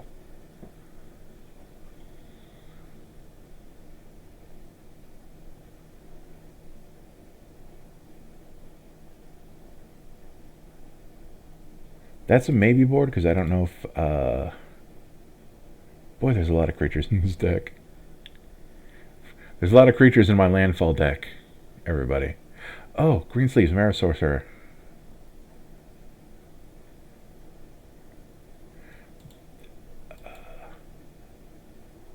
Maybe board because I don't know if making 3/3 Badgers is helpful in any way.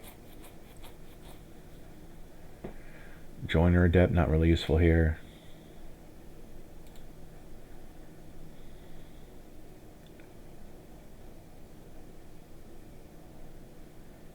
Lumbering World Wagon.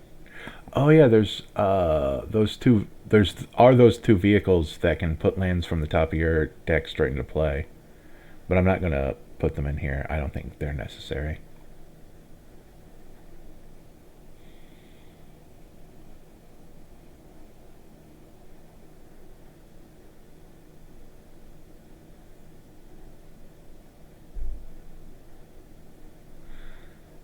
That's a. I never really put any of the 40k cards in my deck. Not that I have anything specifically against 40k. I just like them to be their own contained thing.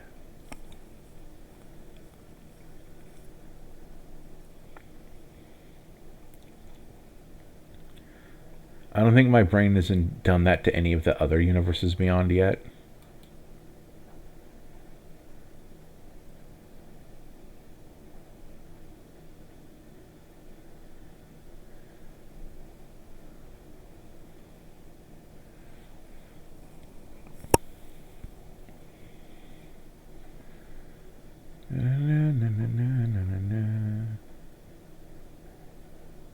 We're not doing that because I don't think we have any way.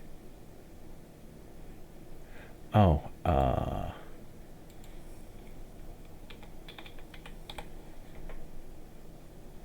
unnatural growth.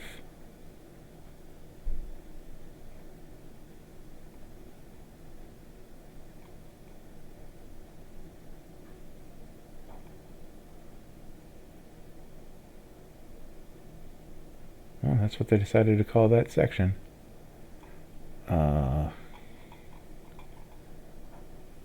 We're down to the final 9. Final 9 cards, everybody. Scroll to top.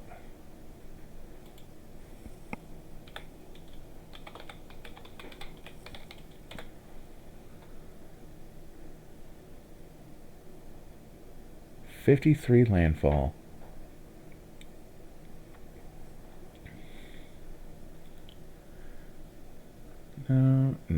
No, we're not doing that. No.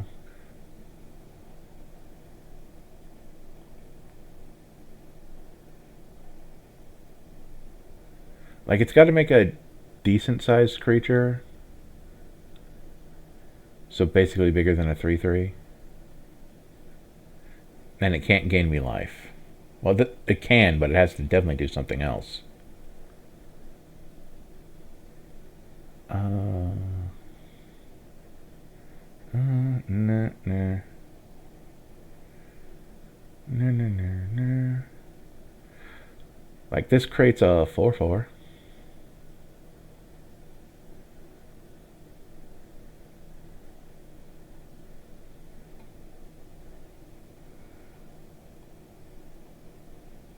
We could have an additional Nissa. We're not messing with scoop swarms.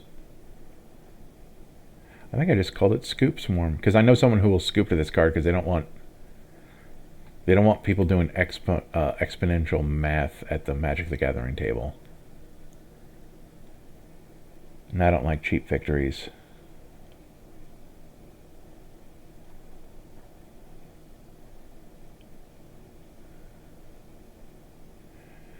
Springheart Nantuko, on the other hand, only ever makes one. So that's fine.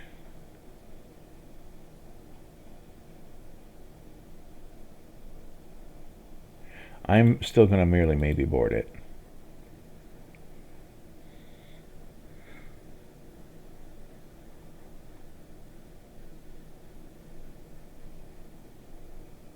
Like, we're not tireless provisioning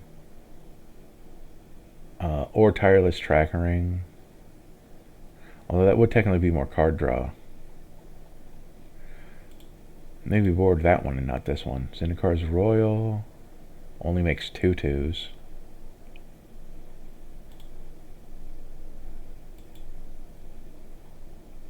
We didn't add a single card going through landfall. That's funny. I'm going to take another look at energy though. Oh, we're back here. Because it's kind of I think I already picked out the best stuff from that. I think I need more stuff to kind of fill out. Okay, I definitely... Like, this is a good use for any leftover energy I have if I'm not throwing stuff down with Nissa.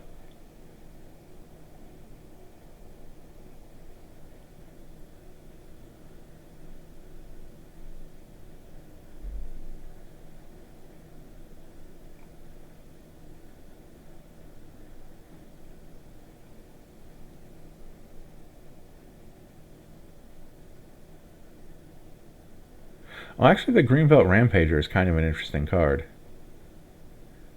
1 green mana for this, and if this was the kind of... Actually, you know what? I am going to put this in here. Like, I dismissed it first because you have to pay 2 energy, but I did not read the rest. So if, on the off chance that Ashaya is out...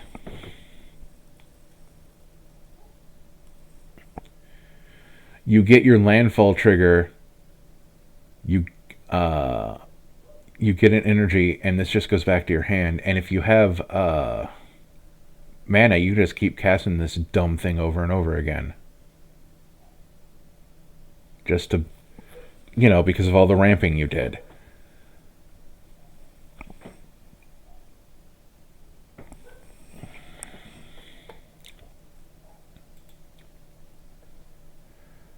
I don't think I have very... Like, on one hand, I have very irresponsible card draw, but on the other hand, I actually think I have a decent amount of deck thinning, which I've heard normally doesn't seem to matter, but it might actually kind of matter now. This thing is trying to do several things at once, but I feel like that's my snarky green greed nonsense commentary. So we're at 92. We still have 8. This is still... Oh, the other guy. Or lady, I don't remember what they were. The other them. T Legend Set J25. Was it you? No.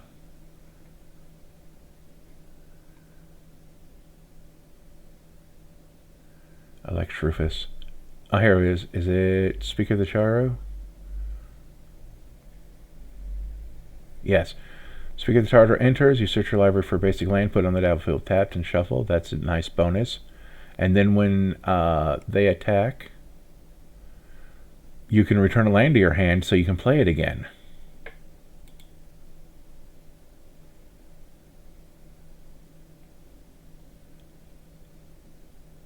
I think that's cool. I'm just kind of looking at what else is here.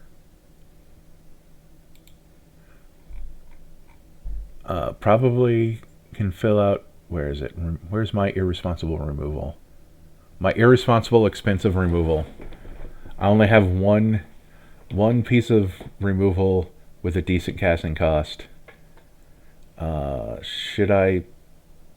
I mean, what are we on? We have 7 left. I can put in bite spells to remove creatures. I could put in the green disenchants. I don't know what the default one would be called. Was it whatever one came first? Was it naturalize? I could put in those cards.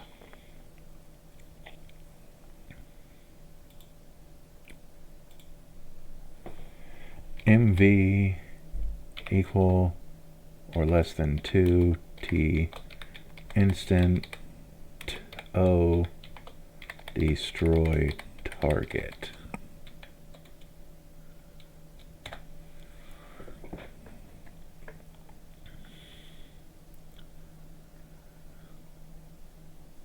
Ooh, I like this because it has escalate, so you can do both.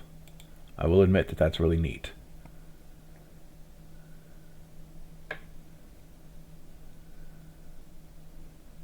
Yeah, I think Naturalize is the oldest version of that.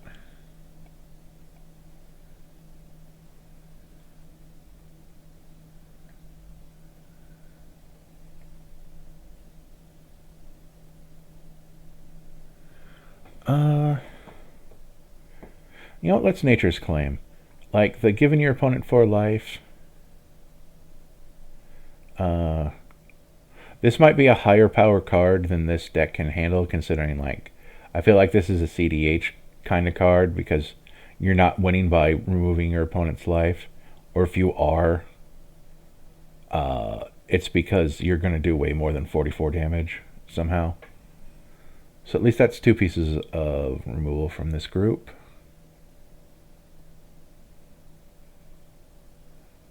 And I think that's all I'm going to...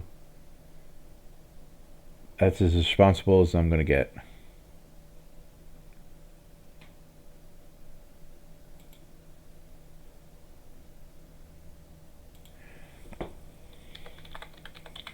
I should probably put in Heroic Intervention as kind of a just-in-case card.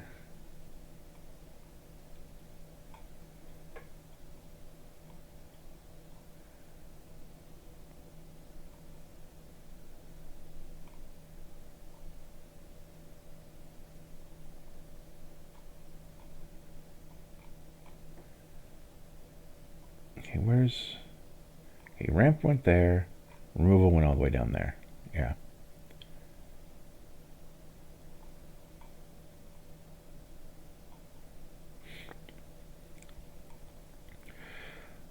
Actual piles and then like random good stuff cards. I don't think any of this is going to make it into the deck now, but it's nice to have it over here. And as much as I like Green Sleeves, she's not even in the main, the maybe board anymore.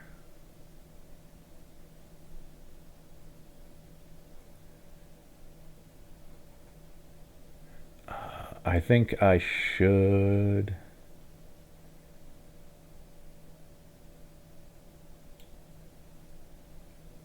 actually put the Tireless Tracker in. Get those... Like, Clue Tokens isn't the best draw, but my mono white deck had like 2 Clue Token makers, so This deck ain't too good for him. You know what?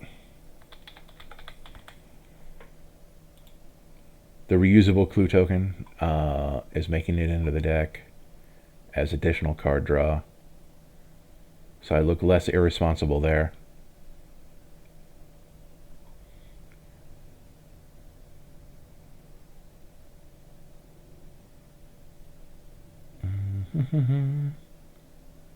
Like, I look at this and go, what would I copy?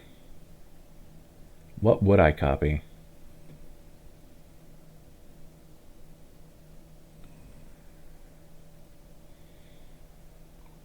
So many creatures. How many creatures?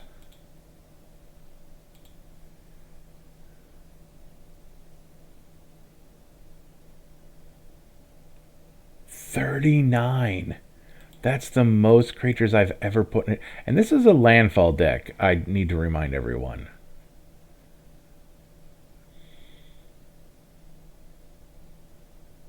Let's see, you have to sacrifice untapped for that. That's ridiculous. Same with that.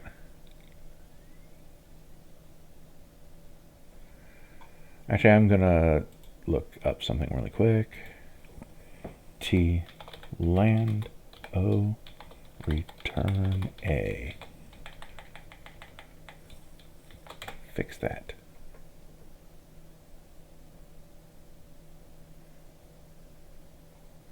When Arid Archway enters the battlefield, return a land you control to its owner's hand. If another desert was turned this way, you surveil. Okay, we ain't doing that.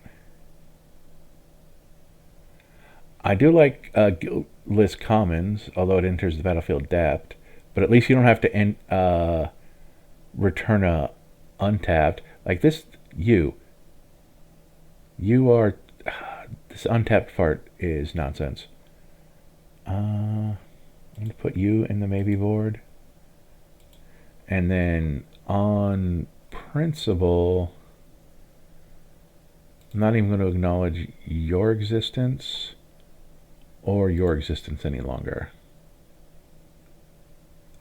We can have 2 more cards. Anything else over here?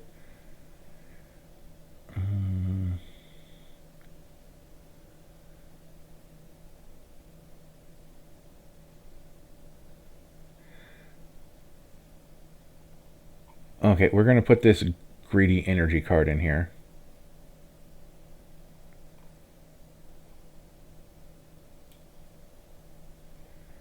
Since it gives you energy, but I can't cheat stuff out for that. I actually have to pay mana. I got to remember that. It is a non-bow with the commander, but I understand that.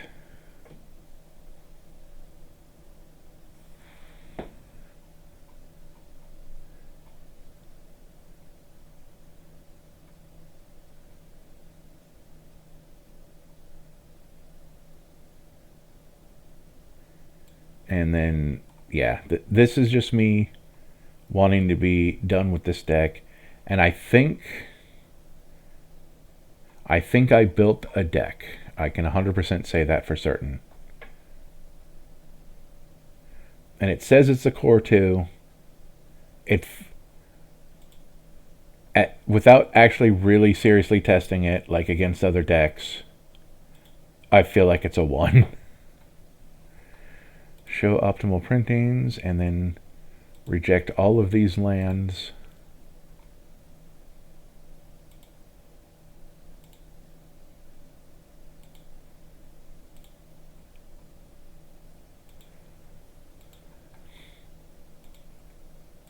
Two at a time. Am I zoomed in? No, that's just the default. They make it that... I guess they make it that big so you can really get a good picture. We're also not changing those because out of the 2 that they could have shown, they showed the one that I just don't like at all. Oh, the Chronicles version is $1 less. Oh no, that's not Chronicles. That's an anthology. It's a different set. I don't think there was... Oh, look, it even goes into my maybe board. I don't think there's anything else that I care what it... Oh, this I care what its printing is. God, I do not like the Phyrexian language ones, because you always got to pull out a primer or a phone or something. Oh yeah, that crater hoof is fine. Oh, wow, this Dark Steel Colossus is from somewhere is cheaper than this one from Foundations. It's interesting how things go sometimes.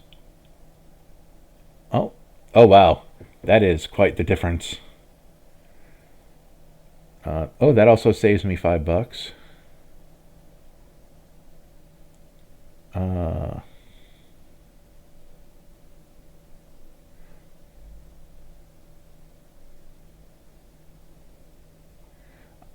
Okay, so for 2 cards, I'm going to look at printings myself. I don't have anything against this one, since it's not a card that needs its text. It's just weird that it's for sale on one site and not for sale at the other, and also it's cheaper here. Oh, the Gargaroth, Guardian Project. And interesting that the extended art is $1 cheaper than the not. Things happen sometimes. Oh, the borderless is cheaper for some reason. I mean, not borderless, but old border. That's cool. That's cool when you can save money and get a better version of the card. So unselect everything. So we go here. We go to all printings. Is there a cheaper one that is still in a language that is English? No. That is the cheapest English language version of the card. Fair enough. And then we look at our good friend Gigantosaurus. I didn't even know it was that old. All printings. Because I guess I'm just familiar with the arena version, because I feel like that's has a different art on it, but I could be wrong. Like, this art looks weird to me, but I'm gonna switch to this one because again, it don't need its text, and it seems like a good price. Not that I plan on actually buying any of this.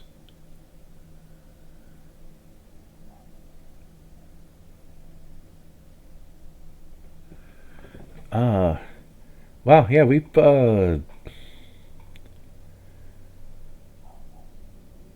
I like what we did here. I really do. I didn't smack talk green as much as I thought I would. If there was another person here talking to me, I think we could have had a conversation about it, and I would have been able to bounce and gather ideas via them. But yeah, this is just... I managed to make green nonsense and mono green energy-ish. How many energy cards ended up in this deck? So we got 11 big donkeys, 10 things that care about spending my energy,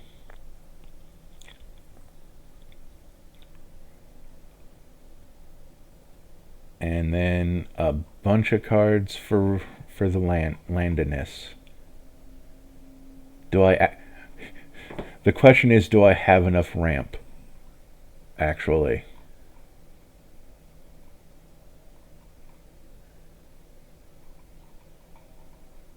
This is a deck that if I had $25, I'd send a Mauled Hound for the extra hard roast. So let's finalize this by giving it a real name.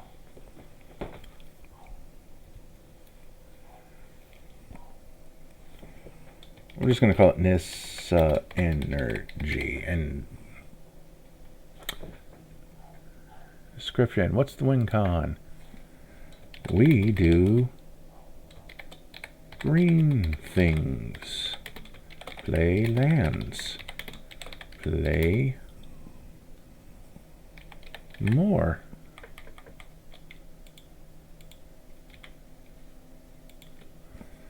Lands.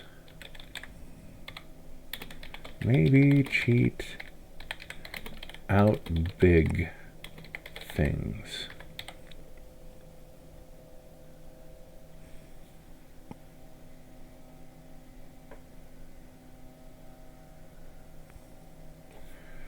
Trundle over our enemies.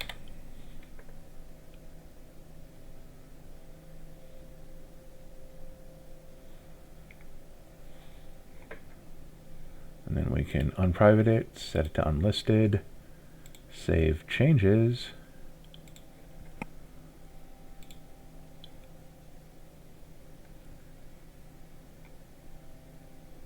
Yeah, wow. Anyone who stuck around for this? Oh, well, again, 2 hours, not bad. Anyone who stuck around, thanks. Next week we start our first 2-color deck. And I don't remember, that's not the tab I meant to tab into, or window. So what is next week? Next week is Azorius. Little preview of that as I pull it up. Folk Hero, Volo, and Enterant Scholar. It's going to be Azorius Changeling Tribal because that amuses me. And I'm super original with all of my deck ideas and no one's ever done this before.